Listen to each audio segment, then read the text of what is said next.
تیمی باسکەیانی ئاسۆ بۆ پاڵەوانی پاڵاوانتێکی دۆستانەی 3-3 یەکێتی تۆپی باسکەی ئەولێر بە بەشداری پێنجانی سنووری شاری ئەولێر پاڵاوانتێکی دۆستانەی یاری تۆپی باسکەی 3-3 کردە و ڕکابەرەکانی پاڵاوانتەکەش بۆ ماوەی 2 ڕۆژ لەوڵ یانەیەکات بەڕێوە چوو.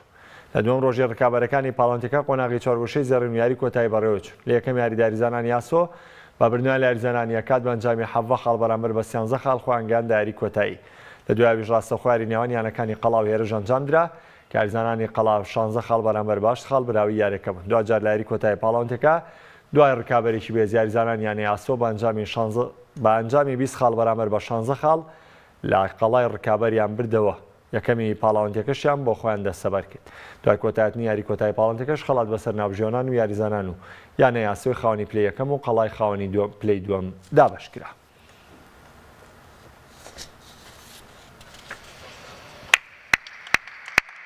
خۆت دەزانی ئێمە ئامانجمان زۆر زیاترە حەزمان لە یاریەکانی تۆپی باسکە ببوژێتەوە بە فول تایمیش نەگەوە وەکو ڕەمەزانی و بتوڵک بە 2 ڕۆژ بە 3 ڕۆژی تەواوی بتوڵەکی سەرتاسەری بی بتوانین بە دەوری بە 1 قۆناغ بە 2 قۆناغ بەردەوام بی زووتر یانەکان ئاگادار بنەوە یانەکان بودجێکیان لەبەردەست بی کە مدەڕیب و ڕاهێنەر و یاریزانەکان بتوانن ئاست و تەمرینیان باشتر بی بەڵام پێمان باش بوو لە دانیشتن و لە هیچ باشتر بێەوە کە وەکو پشتگیریەکی نوێنەراتی لیژنەی ئۆلۆمپی کوردستان بوو ئێمە ژۆکێکێت تۆ باسکە پێڵستاین بە بۆ پێنجیانەی شاری هەولێر بوو ناو شار بوو بتوڵەکەش 2 ڕۆژ بووە دەبین خۆتان لە یاری چوارگۆشەیە ئینشاڵڵا یاری کۆتایش ئەنجام دەدرێت.